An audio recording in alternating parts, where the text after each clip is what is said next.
El tema que abordará el video de hoy es personas morales en el derecho fiscal. Los subtemas a tratar son obligaciones de las personas morales y facultad de autoridad fiscal, ingresos acumulables, deducciones autorizadas y determinación de resultado. Para entender el tema de las personas morales, debemos comenzar por su definición, ya que casi todos nos encontramos con este término cuando comenzamos nuestra vida laboral y no sabemos si entramos en el molde de personas morales o personas físicas. Una empresa establecida al modo persona moral quiere decir que no existe la persona como individuo, sino que es un grupo de personas que han creado una organización para cumplir con los objetivos empresariales internos. En la constitución de persona moral, cada integrante tiene la capacidad de adquirir derechos y contraer obligaciones. Se llama moral porque no es una entidad física que pueda ser captada con los sentidos, es decir, una persona moral es una entidad jurídica e intelectual. Sin embargo, genera similares obligaciones o compromisos que una persona física ante el Servicio de Administración Tributaria SAT. En otras palabras, una persona moral es un grupo de personas que se unen bajo una misma entidad llamada razón social con un fin común. Las personas morales se caracterizan por tener domicilio, nombre o razón social, nacionalidad, capacidad y patrimonio. 3.1 Obligaciones de las personas morales y facultad de autoridad fiscal. De acuerdo con el artículo 76, los contribuyentes que obtengan ingresos de los señalados en este título, además de las obligaciones establecidas en otros artículos de esta ley, tendrán las siguientes: llevar la contabilidad de conformidad con el Código Fiscal de la Federación, su reglamento y el reglamento de esta ley, efectuar los registros de la misma, expedir los comprobantes fiscales por actividades que realicen, expedir los comprobantes fiscales en las que asienten el monto de los pagos efectuados que constituyan ingresos de la fuente de riqueza ubicada en México, formular un estado de posición financiera y levantar el inventario de las existencias a la fecha en que se termine el ejercicio de acuerdo con las disposiciones reglamentarias respectivas. Presentar declaración en la que se determine el resultado fiscal del ejercicio o la utilidad del mismo y el monto del impuesto correspondiente ante las oficinas autorizadas dentro de los 3 meses siguientes a la fecha en que se termine dicho ejercicio. En dicha declaración también se determinarán la utilidad fiscal y el monto que corresponda a la participación de los trabajadores en las utilidades de la empresa. Presentar las declaraciones a que se refiere este artículo a través de medios electrónicos en la dirección de correo electrónico que al efecto señale el Servicio de Administración Tributaria mediante disposiciones de carácter general. Llevar un registro de las operaciones que efectúen con títulos valor emitidos en serie. Obtener y conservar la documentación comprobatoria tratándose de contribuyentes que celebren operaciones por partes relacionadas. También deberán presentar el día 15 de febrero de cada año ante las autoridades fiscales y mediante la forma oficial que al efecto aprueben dichas autoridades la información siguiente: el saldo insoluto el día 31 de diciembre del año anterior de los préstamos que le hayan sido otorgados o garantizados por residentes en el extranjero, el tipo de financiamiento, nombre del beneficiario efectivo de los intereses, tipo de moneda, la tasa de interés aplicable y las fechas de exigibilidad del principal y de los accesorios de cada una de las operaciones de financiamiento a que se refiere el inciso anterior. Artículo 77. Para los efectos de este párrafo no se incluyen los dividendos o utilidades en acciones o los reinvertidos en la suscripción, y un aumento del capital de la misma persona que distribuye dentro de los 30 días naturales siguientes en su distribución. Para determinar la utilidad fiscal neta a que se refiere este párrafo, se deberá disminuir, en su caso, el monto que resulte en los términos de la fracción 2 del artículo 10 de esta ley. El saldo de la cuenta prevista en este artículo que se tenga al último día de cada ejercicio,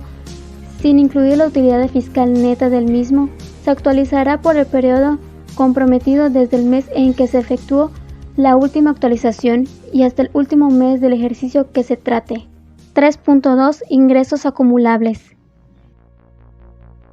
De acuerdo a la Ley del Impuesto sobre la Renta ISR, artículo 16,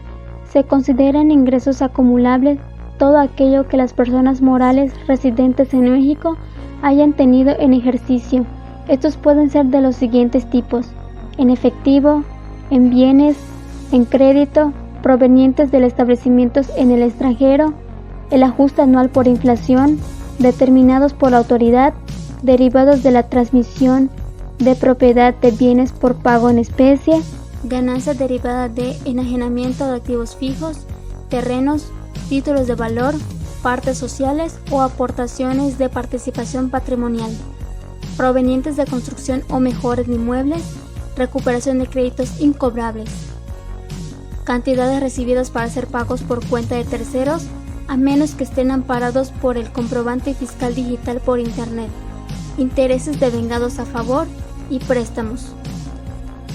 Por otro lado, lo que no se consideran ingresos acumulables son los siguientes: son los que se obtengan por pago de pérdida por sus accionistas, los ingresos por apoyo económico del gobierno y las contraprestaciones en especie a favor del contratista. 3.3 Deducciones autorizadas. Los contribuyentes podrán efectuar las deducciones siguientes: las devoluciones que se reciban o los descuentos o bonificaciones que se hagan en el ejercicio, el costo de lo vendido, los gastos netos de descuentos, bonificaciones o de devoluciones, las inversiones, los créditos incobrables y las pérdidas por caso fortuito o fuerza mayor, el ajuste anual por inflación, las aportaciones efectuadas para la creación o incremento de reservas para fondos de pensiones o jubilaciones del personal, las cuotas pagadas por los patrones del Instituto Mexicano del Seguro Social, incluso cuando éstas sean a cargo de los trabajadores, los intereses devengados a cargo en el ejercicio sin ajuste alguno, el ajuste anual por inflación que resulte deducible en los términos del artículo 46 de esta ley, los anticipos y los rendimientos que paguen las sociedades cooperativas de producción, así como los anticipos que se entreguen las sociedades y asociaciones civiles a sus miembros, cuando los distribuyan en los términos de la fracción 2 del artículo 110 de esta ley. Requisitos generales de las deducciones: ser estrictamente indispensables para los fines de actividad del contribuyente, que se compruebe con documentación que reúna requisitos fiscales de entidad y domicilio de quien expide el comprobante y quien recibe, pago con cheque, nominativo o traspaso bancario, que estén debidamente registradas en contabilidad, cumplir con las obligaciones en materia de retención y entero de impuestos a cargos terceros, proporcionar la clave RFC de la persona a la que se le hace el pago en la documentación comprobatoria, IVA trasladado en forma expresa y por separado en comprobantes fiscales, plazo para reunir los requisitos de las deducciones. 3.4 Determinación del resultado. Es el resultado de disminuir los ingresos acumulables las deducciones autorizadas por el periodo que comprende el ejercicio de las personas morales y la participación de los trabajadores en las utilidades de la empresa pagada en el ejercicio. De ser positivo, podría generar el pago de un impuesto, y de ser mayores las deducciones autorizadas que los ingresos acumulables, producirá el derecho de disminuir la pérdida fiscal, adicionada con la participación de los trabajadores en las utilidades de la empresa pagada en el ejercicio, contra utilidades de ejercicios posteriores. Si al disminuir las deducciones autorizadas y la participación de los trabajadores en las utilidades de la empresa pagada en el ejercicio de los ingresos acumulables, se obtiene una utilidad fiscal, resultado positivo, se le restarán a esta, en su caso, las pérdidas fiscales pendientes de amortizar los ejercicios anteriores actualizados. Las personas morales deberán calcular el impuesto sobre la renta aplicando el resultado fiscal obtenido en el ejercicio la tasa del 30%. El resultado fiscal del ejercicio se determinará como sigue. Se obtendrá la utilidad fiscal disminuyendo de la totalidad de los ingresos acumulables obtenidos en el ejercicio, las deducciones autorizadas por este título y la participación de los trabajadores en las utilidades de la empresa pagadas en el ejercicio, en los términos del artículo 123 de la Constitución Política de los Estados Unidos Mexicanos. A la utilidad fiscal del ejercicio se le disminuirán, en su caso, las pérdidas fiscales pendientes de aplicar de ejercicios anteriores. El impuesto del ejercicio se pagará mediante la declaración que presentarán ante las oficinas autorizadas dentro de los 3 meses siguientes a la fecha en la que se termine el ejercicio fiscal. La pérdida fiscal se obtendrá de la diferencia entre los ingresos acumulables del ejercicio y las deducciones autorizadas por esta ley. Cuando el monto de estas últimas sea mayor que los ingresos, el resultado obtenido se incrementará, en su caso, con la participación de los trabajadores en las utilidades de las empresas pagadas en el ejercicio en los términos del artículo 123 de la Constitución Política de los Estados Unidos Mexicanos.